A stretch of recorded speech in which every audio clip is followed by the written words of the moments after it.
I also want to make a pair of socks for my husband because I kind of gently bullied him into trying on a pair of hand knit socks.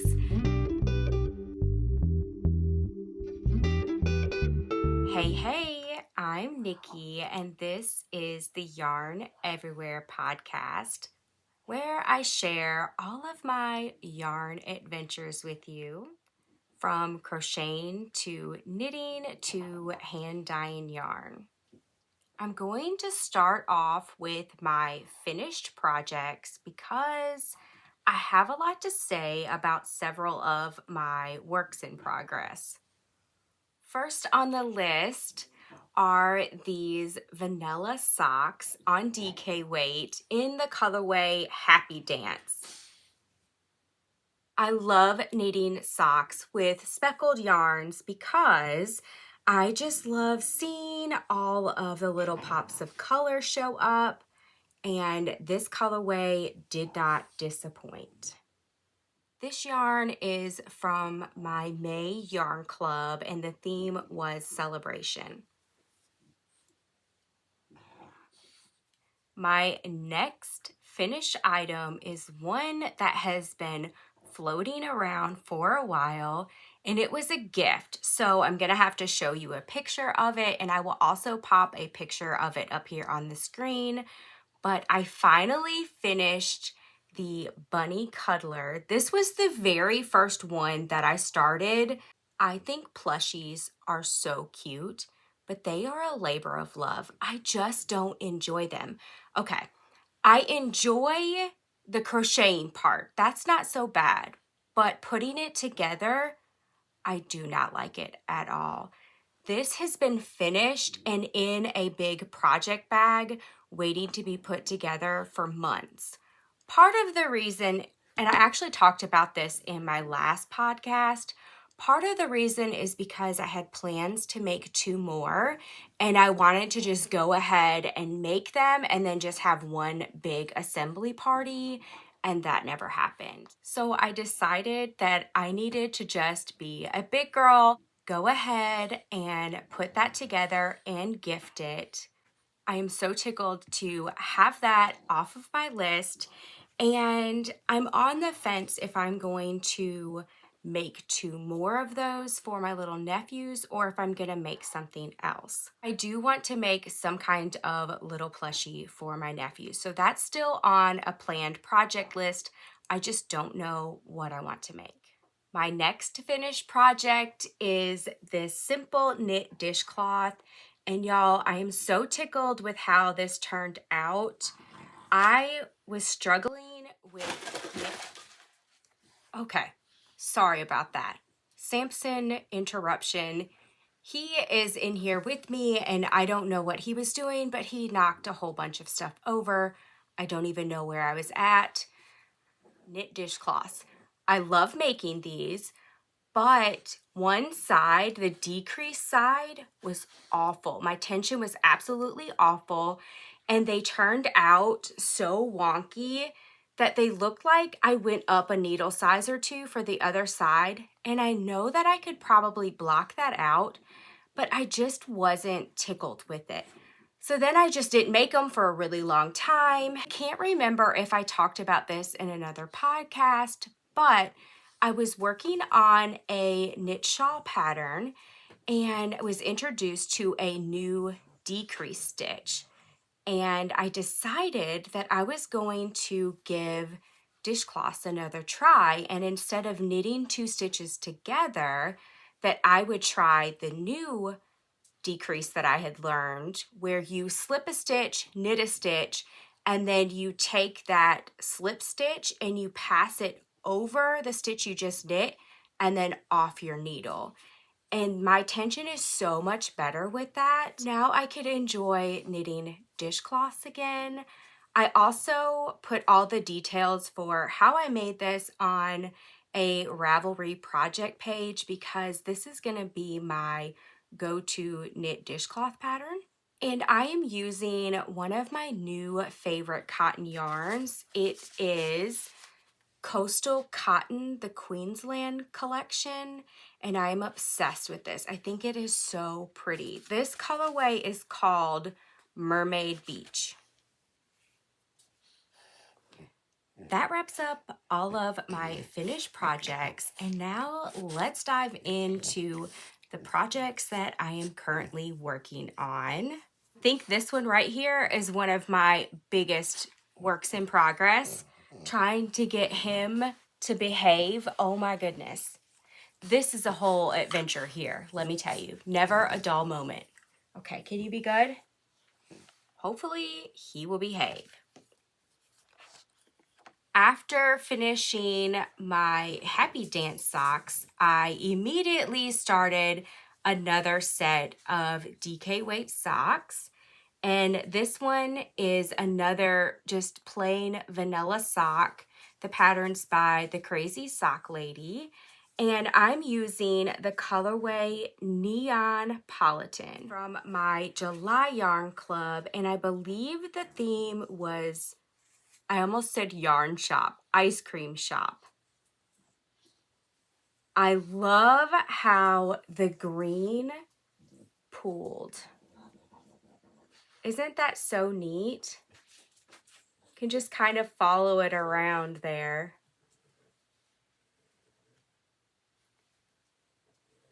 These are a gift for a dear friend of mine. I'm not going to say who yet until they're gifted. I don't think she watches the podcast, but I'm going to play it safe. I have the other one on the needles here, and that green is pooling on this one too. Let's start at the beginning. Look at that. It just goes around and around. And it is starting again here. You can see that. To be 100% honest here, this is all I want to do. I just want to knit socks. I have so many sock projects that I want to do. I already caked up yarn for another set of DKWP socks, and I'll show you that. Isn't that gorgeous? This is from, I want to say it was my October Yarn Club, and the colorway is Canadian Sunset, and I think it is going to work up so gorgeous. I also want to make a pair of socks for my husband because I kind of gently bullied him into trying on a pair of hand knit socks.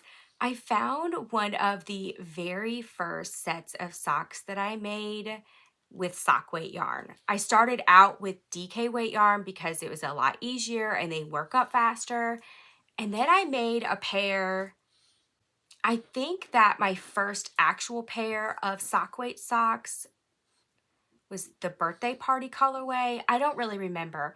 I just know it was one of the very first pairs. Had a longer leg than I normally do. Anyways, I made them way too big. I have no idea what I did, but they turned out way too big. I still wear them though, I'll wear them to bed. Anyways, I found them and I'm like, you know what? I wonder if these would fit my husband's feet. So I caught him when he was in his recliner and I'm like, just go with it. Trust me. And you know that I really want to knit a pair of socks for my husband when I'm touching his feet. I don't do feet. I don't like touching feet. It's just a thing. And it was really funny because I'm trying to put these socks on him without touching his foot. And he's trying to shove his foot on my hand. It was hilarious. Anyways, I got them on. They were really snug. But he was able to get a feel for them and he said that they were super soft and he thinks he would probably wear a pair. That's all I needed to hear.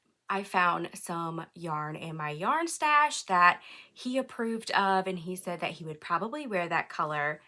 Then he said that he would for sure wear some camouflage socks. I'm kind of wanting to get in the dye room and dye some camouflage yarn so I can knit him some camouflage socks.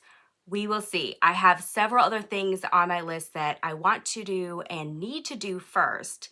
So we'll see if that happens. I may just break down and go ahead and start a pair of socks for him in this other colorway. That was just a really long way of saying that I want to knit all the socks right now.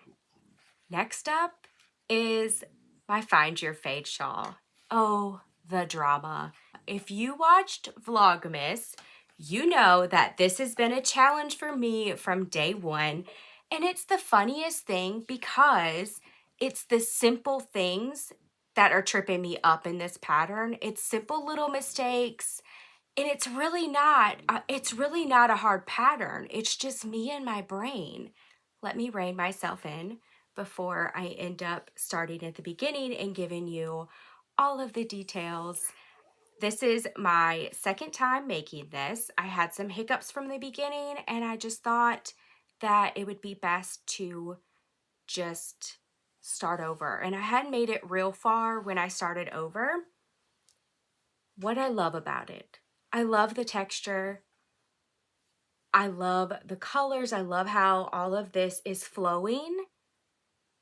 What I don't love is the only time I can work on this is in the evenings when my brain is tired, and that's when I make simple mistakes.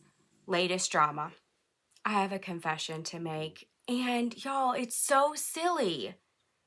I'm kind of irritated with myself. I didn't count stitches.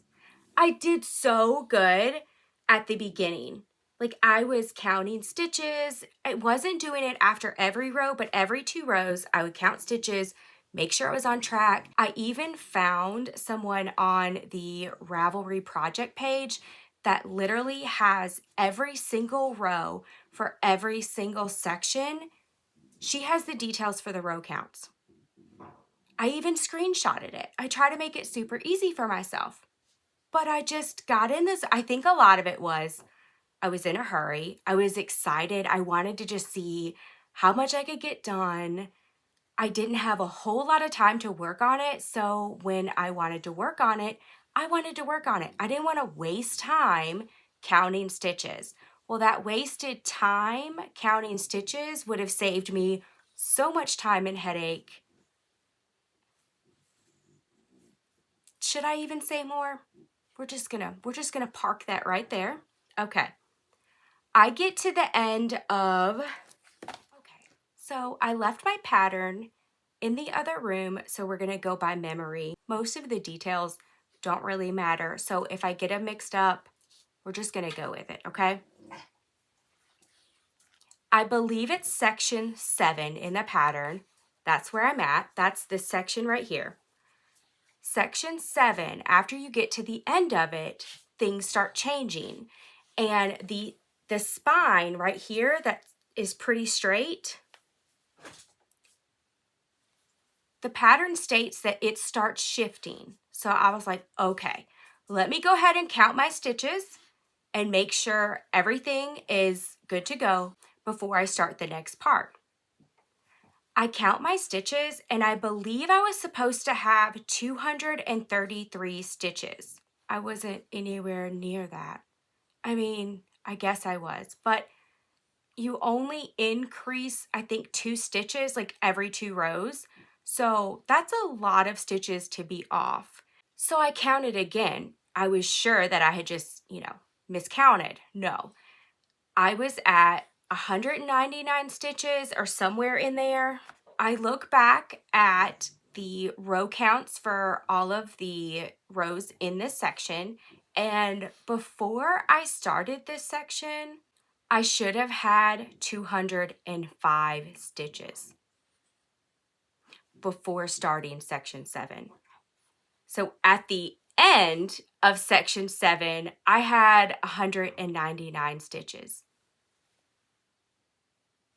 Let me just sip some tea on that one. Okay.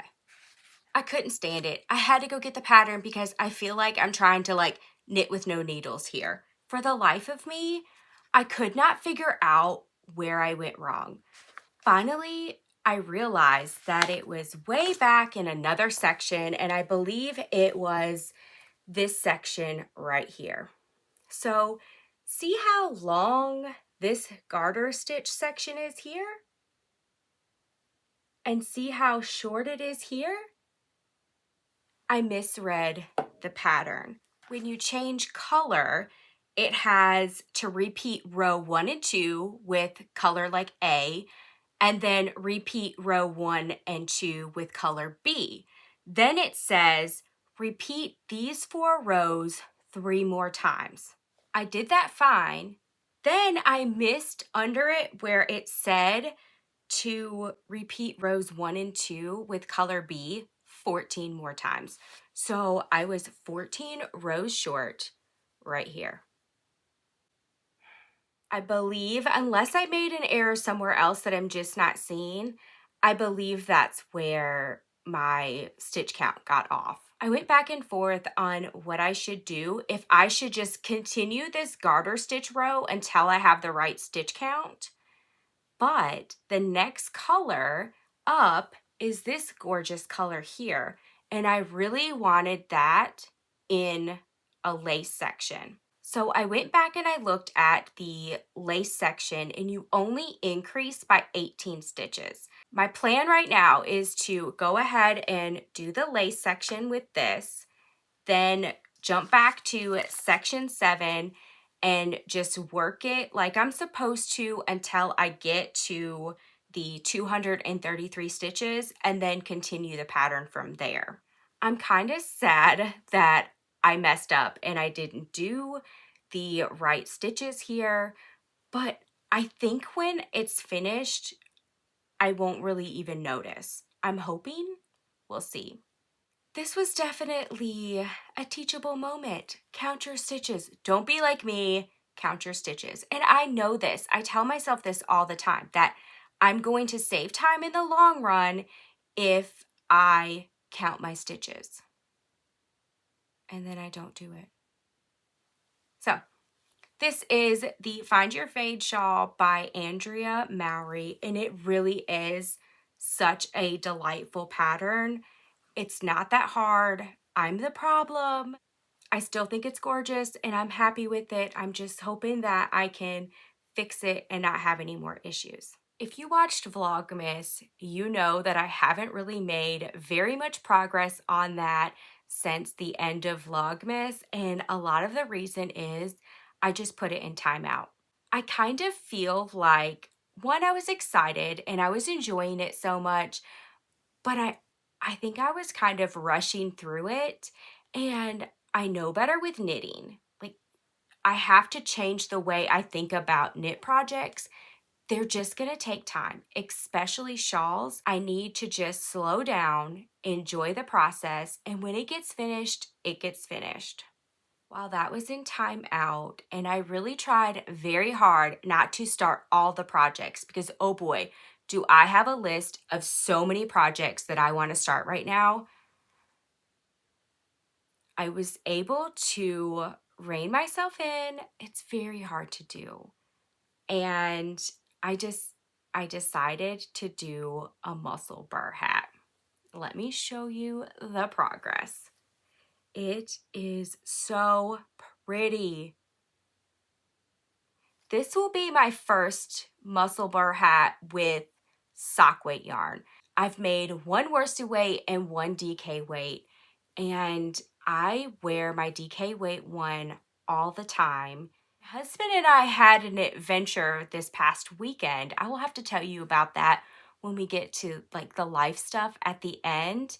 And I was wearing my Musselburgh hat, and I'm like, you know what? I need like 5 more of these. So that was part of the reason I started one. The other part is I've been hoarding this skein of Sugar Rush for a while now, and I was just saving it for the perfect project. I knew I wanted to make something for me with it, but I kind of didn't want socks. Not that I think socks would be gorgeous with this, but nobody's really gonna see them. I really wanted to show off this color, and I thought a Musselburgh hat would be perfect because I wear hats a lot. Here it is. I was really sad because I started this. When did I start this? I was really sad because I started this like on the 28th, and I got past the increase part pretty quickly, and then I realized that I didn't have any 16-inch circulars on this size needle, and I did not want to magic loop it, so I had to order some 16-inch circulars. I almost put those little needle stoppers on my cables and took the needles off and cast on another one. That's how much I was enjoying it. Talked myself out of it and decided to just knit on socks for a bit. And then my needles came in a day early, and that just made my day. So every time I have a chance, I am picking this up and working on it. Last on the list, I'm just showing you active things. I have a bunch more whips, but I've really only been kind of shuffling through those 3 projects. I keep telling myself that I'm going to take a day and I'm going to do nothing but knit and crochet and nothing else. And that just hasn't happened. It seems like there's always something that needs to be done, or we have some place to go. I can keep wishing, right? Here is my Juniper cowl, and sadly, I just haven't worked on it. I did gather up all of the yarns from the Scrappy Advent, and there goes my whips. And they are all in this little crate. I just need to sit down and focus and decide on what colors I want to do next and figure out if I want to go with my original plan and only use yarn from the Scrappy Advent for this Juniper cowl, or if I want to be super picky and dip into my yarn stash and pick out colors that are just going to flow. I don't know. I don't know what I'm going to do. Whenever I'm stuck in indecision, I don't do anything. I just freeze. So that's a lot of the reason this project is just kind of frozen, because I don't know what I want to do. So I really do need to just take some time, go through the yarns, lay it all out, and decide and pick it back up and finish it, because I really do enjoy this pattern. And I wear my Juniper cowl all the time. So I'm ready to get this done so I can enjoy it while it's still cold. Now let's dive in to yarn news. I don't have a whole lot of yarn news, but I'll start out with the most exciting. The ALC Yarn Club is open to new members right now.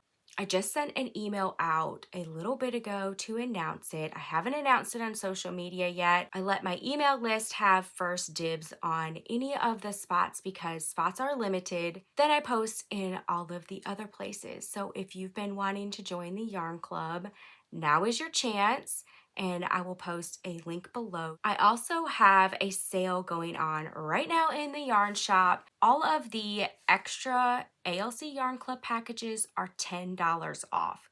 Y'all, this is a steal. They're $31.99, and that's for the yarn and all of the extras.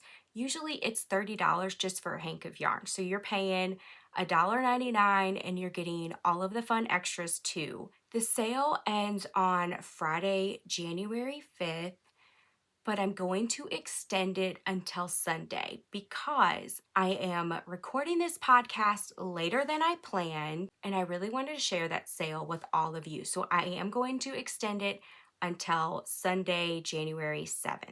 I'm also planning on doing some fun Valentine's Day yarn. I really wasn't planning on it because I feel like I probably should have planned it last month and went ahead and dyed it, and there was just no way that that was happening. But the other night, I woke up in the middle of the night and I had all of these ideas for Valentine colorways. My brain would not shut off. I tried to go back to sleep and I'm like dyeing the yarn in my sleep. I woke up again. Finally, I just got out of bed and I come in my office and I wrote down all of my ideas. I even like sketched it out. I just did one big brain dump on a sheet of paper or several sheets of paper. And it felt good to get that out of my system. And now I'm like, okay, can I go back to sleep now? Well, no, I really wasn't able to go back to sleep, but it was fine. Yesterday, I was running on like 3 hours of sleep, and all I wanted to do was crawl back in the bed, but I couldn't because our mattress and box springs were in our living room. I'll tell you more about that in the life section towards the end. I just have one more thing to share with you, and then we'll jump into lifey stuff. I want to share with you how I am organizing my projects this year. I've always kind of had a system. I use that term very loosely. I've always kind of had a system to my projects or my designs. I've always had some type of like notebook where I would take notes and things like that, but they weren't all the same. Sometimes I didn't write down the yarn that I use. I didn't write down the date I started, the date I finished it. A lot of the notes, I didn't even know what they were for. The last few months, the notebook that I was using, I've been doing a little bit better. And I even took like a notebook page and wrote out like a template of how I want every single note that I take. I want it to be in this form. And that's been working really good for me. I decided that I wanted a bigger notebook. Most of the notebooks that I was using were just these cute like little notebooks. And I'm like, look, I write big. I need room. I want big paper. So I found some notebooks on Amazon. They're just plain Jane notebooks. I decided that I would just like add some cute stickers to it. Anyways, this is going to be my project and my design book. So let me show you how I am kind of organizing everything. I'm putting the name of the pattern up here, and then I'm putting a little checkbox here for starting a Ravelry project page and a checkbox for pictures. So many times I forget to create a Ravelry project, which is a really nice way of digitally keeping track of things. I am a paper and pen girl. I will always be a paper and pen girl, but I'm also very forgetful and not always very organized. So it's nice to also have some type of digital record. That way, wherever I'm at, if I like forgot my notebook at home, or if I'm doing the podcast and my notebook's in there, I can pull it up on my phone. I'm also terrible about remembering to take pictures along the way or when they're finished. So that's also just kind of a reminder there. This one might not be the best example because it's not all in the order I normally do it. So let's just move down to this one. Okay. So I have the name of the pattern, my little check boxes, and then out to the side, the date I started, the date I finished, the needles or the hook that I'm using, the size and the yarn, and then the yarn that I'm using. One of the reasons I'm doing that is because most of the time when I'm crocheting, I am using a Furls crochet hook. I use their Odyssey line almost exclusively, and they're handmade. So there can be a slight variation in size between hooks. I learned that the hard way. So now I write down, like this one, it's a Furls H hook, and it's the amethyst color. So I know I only have one amethyst color Furls H hook. That way, if my project and my hook get separated when I'm ready to pick this back up, I know exactly what hook I was using and I'm not going to have any issues. Then after that, I just make any notes. Like this one is just kind of a pattern that I made up. It's not anything new. I'm sure it's almost identical to the other, granny stripe blankets. I just didn't want to chain a whole bunch. I did a foundation single crochet to start my work, and then these are just notes on how I went from there. I also do a stacked double crochet instead of a chain 2. So I just took notes there. And then for my Layla shawl, I just put how many grams and what colorway. So I started with 70 grams of This Is Love. And then I chickened out thinking that I was going to run out of yarn because it's a 2-row repeat. So whenever I'm fading in the next color, I'm going to do 2 rows of this color, 2 rows of the next, 2 rows of this, 2 rows of the next. And I chickened out thinking, okay, I better stop here because I don't want to run out of yarn. So I had 10 grams left on that. And then I had 70 grams of Tulip-tastic, and I chickened out again, and I had 11.3 grams left. and I'm still working on it, so I didn't weigh how much I had left of the Coralie Mine. That's another thing I'm trying to do with especially knit projects is weigh the yarn when I start and weigh the yarn when I finish. I'm not always consistent, but at least I have it here in case I am consistent.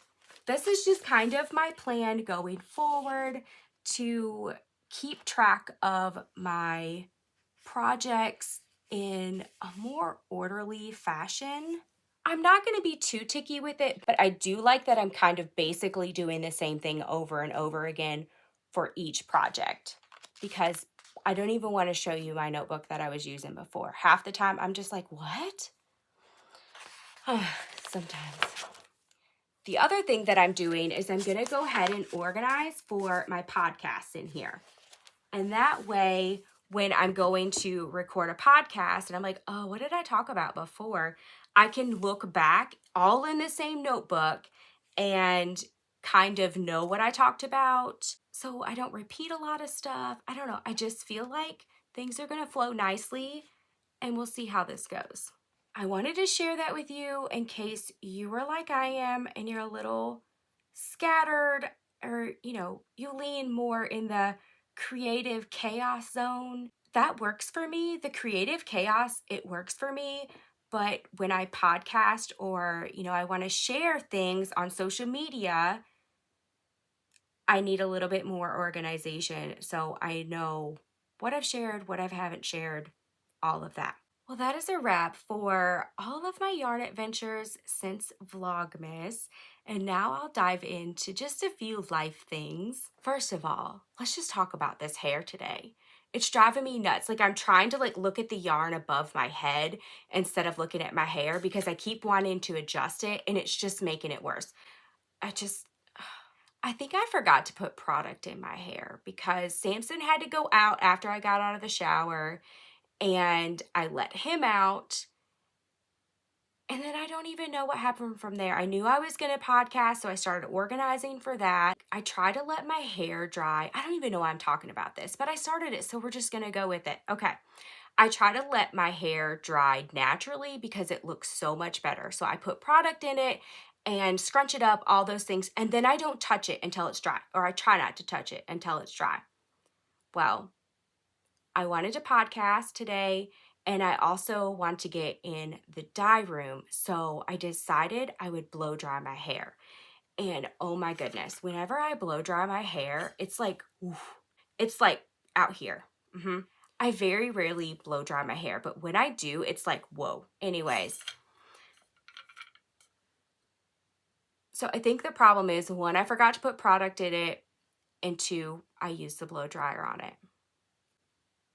Welcome to a peek inside my brain. Okay, life stuff. We got our new bed yesterday. If you watched Vlogmas, I talked about my husband and I going bed shopping. He talked me into going to the Sleep Number store, and we ended up getting a Sleep Number bed, and I am not disappointed. I slept so good last night.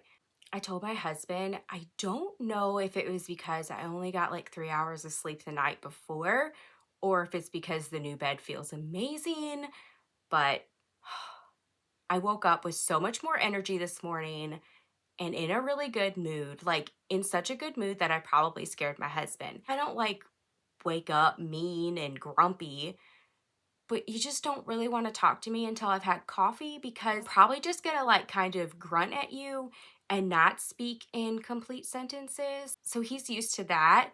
And this morning I was trying to carry on conversations with him, and he's just like, are you okay? That is why I could not crawl back in the bed yesterday after my husband left for work, because we got up even earlier than we normally do so we could move our mattress and box springs in the living room. Let me tell you, putting sheets on that bed is a challenge. So it's a split king size bed. So between the headrest of the bed, there's a split there. That way, if my husband wanted to sit up in bed and I lay flat, we can do that, or vice versa. I'm short, so trying to put the fitted sheet in that little split section, it was a challenge. I would have to like crawl in the bed, but then it wouldn't stretch like it should because I'm on it. And I told my husband, I was like, next time, this is going to be something that you and I are going to do together because you'll be able to reach that and it'll make it so much easier. I also just need to just like come out with this and just say this because one of the things I noticed during Vlogmas when I was editing is I kept saying my husband, my husband, my husband, instead of saying his name. Part of the reason that I don't say his name is because we call him Beeper or Beep. I just feel like I need to just go ahead and just rip the Band-Aid off and tell y'all that because most of the time I just refer to him as my husband, like whenever I talk about him like on social media. Now my Yarn Club members, they know him as Beep or Beeper. So I always catch myself when I'm talking about him on the podcast and I'm just like, I'm just going to say my husband because if I say Beep or Beeper, people are like, who? What? When we were first starting to date, my dad kept calling him Beaver. I'm like, no, his name is Beeper. And he like, tell the beeve I said hey. I'm like, oh my goodness. It just always throws people for a loop at first. But then once they get to know him, they just call him Beeper. It's a nickname that his mom gave him from childhood, and his whole entire family calls him that. When we first met, I'm like, I'm determined that I'm gonna call him Jonathan, which is his name, and not Beeper. That didn't last very long at all because everybody knows him as Beeper. I feel so much better talking that out. Now I don't have to be like so weird and be like, my husband, my husband. I can just say Beeper. The next story is the adventure that Beeper and I had this weekend. I'm always hesitant to talk about this publicly because I know that there are a lot of people that don't agree with hunting. Look, I'm an animal lover and I used to have different feelings about hunting than what I do now. But since I've met my husband and I see like what all goes into it, I have different feelings about it. So I just want to kind of lead with that. My husband is a hunter. He hunts deer and turkey. And I will say this, that he gives back to the land and the animals way more than he takes. We do eat turkey and we eat the deer. So it's not like he's just like out there shooting animals for fun. We stock our freezers during hunting season. Honestly, when it comes to like meats, you can't really get any more organic than that. So I just kind of wanted to lead with this. I know I'm probably just being a worrywart and probably sound like a big weirdo, but I wanted to lead with that before I tell you this story because back when I made my husband his camouflage Musselburgh hat, I took a picture of him wearing his hat after he had killed a turkey, and there was a lot of like pushback from that. So that's kind of why I'm being super weird about it. Okay, now we'll get to the funny deer adventure story. Friday night, my husband got a deer and it was a big buck. And then he went through this whole thing of, I think I missed him, but I don't know for sure. Because, in my opinion, hopefully he won't watch this, he had buck fever. And instead of using like a gun rest or something like that, he just shot the deer. And I know that I'm a better shot if I have something to rest the gun on. Then I can kind of take my time, and I just feel like I'm more accurate that way. He was worried that he missed it. The other worry was that he injured the animal, and that's not what we want either.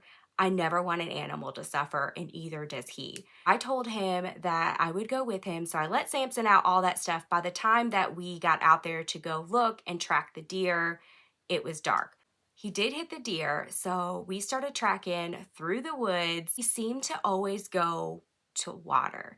Out here, like the back of our place, there's a lot of wooded area and there's a creek that runs through there, but it doesn't have a lot of water in it. I think it's more of like if we get heavy rains, it's kind of like a backflow.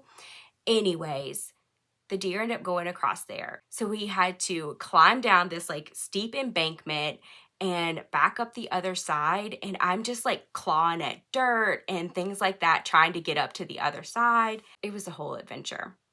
We find the deer and it was injured. And I'm like trying not to cry at this point. I'm like, this sounds so mean, but I'm like, shoot him again. I don't want him to suffer. So my husband does, and everything worked out. We got the deer. but we really didn't know exactly where we were at. Like, we knew we were on our land, we kind of knew the area that we were in, but it was dark and it was a cloudy night, so we didn't really, and we were like in the thick woods too, so we didn't have any light but our flashlight, and my headlamp died on me like 10 minutes into it. Where the deer was at, there was kind of like another steep hill that we had to try to drag him up, and then we didn't really have flat land, but it was like a slight incline the whole way. And that thing was so heavy. So my husband and I are trying to like drag this deer to get it to where we could get like our side by side in there. Finally, we get it up to like a flatter area. And I told my husband, I was like, I've got no more steam. Like, this thing, it took like everything I had to get it just the little way that I did with his help. So we decided that we would just walk back to the house and we would go get the side by side. I'm trying to make this short.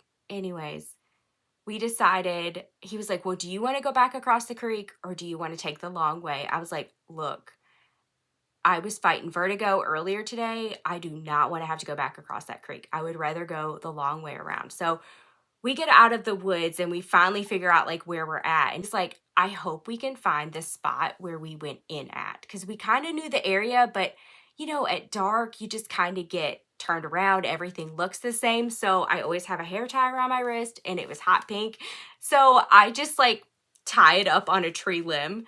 And I'm like, okay, now we know where we came out at. So we decided, as we were walking, we decided that we would just go to his parents' house, because what we were doing is we were actually walking like past our house and around this big like gully area, and then coming back around, and then we'd have to walk up our driveway to get to our house. And his parents just live right down the road. So I'm like, we probably look like some lunatics walking in the dark in camouflage. And my husband has his rifle on his shoulder. I was looking a hot mess. I had like pajama pants on and some like camouflage boots. My husband's like big old camouflage coat. I had my Musselburgh hat on, and then I had a headlamp over it. I hope he does not have pictures of me. That in itself was hilarious. So we show up his parents' house and we're like, hey, and we tell them this story.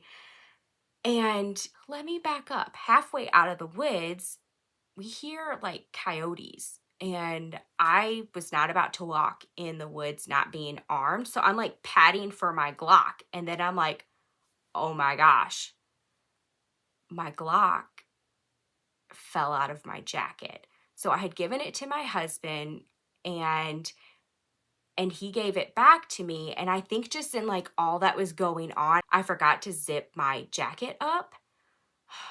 And I was like bent down trying to pull a deer up to me. Anyways, it was a whole thing. So my husband was freaking out. He's like, I can't believe you lost it. I'm like, I'm pretty sure it's in that area. Like, it's fine. We're going to find it. We get the side by side. We go back to the deer. We finally find the deer. Like, we knew the place that we come in, but then we're like, oh my goodness, like, like, what direction do we go from here? We finally found where we were at and we found my Glock. So that's good. And this is all of that to get to the funny part, okay? My husband has some like ratchet straps and he like wrapped it around the deer horns, and thinking that if we had more leverage instead of trying to pull it by its horns, that we could move it. So he grabs one strap, I grab the other, and we're just tugging and we're tugging. And I'm just like, I'm worn out. The thing was heavy. And I already have problems with hand pain when it's cold. So my hands were already hurting. And finally I'm like, I'm looking around and he's like, what? I was like, I'm tempted to see what that ranger can do, because there was big trees, but there were all these like little bitty trees. So we couldn't get the side by side to where we were at. And I'm like looking around thinking, I wonder if I can mow over some of these trees. So he leaves me there with the deer. He goes to the side by side and he gets it as far into the woods as he can. And he comes back with a rope, ties the rope around the deer's antlers. He had already tied it to the ranger. He's like, okay, this is what we're going to do. You go drive. He said, but go really slow. He said, because I'm going to have to navigate this deer around trees. And I'm like, oh my goodness. that's pretty much how we got the deer out of the woods. I was like, well, aren't we some rednecks? There was a lot of, him yelling, whoa, and having to stop and maneuver, but we finally got it out of the woods. And I'm like, yeah, I like move over to the passenger seat. I'm like, I'm done. And he's like, we've got to get it in the back of the Ranger. And I'm like, oh no, He's like, okay, if we can just get its head up on the tailgate and you hold it there, I can get in the back of the Ranger and get it up the rest of the way. And I'm like, I'm like tugging, and he's like, okay, I need you to hold it here. Y'all, I had this deer's antlers in a headlock, okay? And I'm like leaned back with all of my body weight, plus like the Ranger's tailgate like comes almost up to my chest. So I'm sure I don't have a lot of leverage anyways, and I'm almost like having to be on my tippy toes to hold that thing up. My husband's like, okay, hold it. And as soon as he let go, I'm like, I'm losing it. Like, it's just slipping. Anyways, he finally gets it and then gets it up as far as he can, but then it's like kind of stuck. And I'm looking at him and I'm like, there's no way that I could get like the heaviest part of his body up over the tailgate.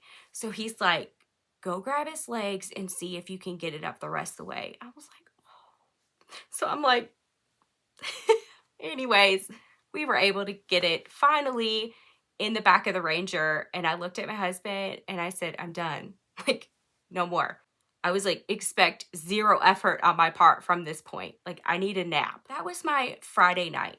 I was minding my own business, knitting away, fully prepared to just sit for several hours and not do anything. And then that happened. I just thought I would share that little life adventure with you. I was like, well, that's the first time I can ever say that I've had a deer in a headlock. And hopefully the last time. Okay. I have talked long enough, so I am going to wrap up the podcast. I hope that you enjoyed it, and I hope that you will take some time to work on something that brings you joy. Happy yarning. Bye for now.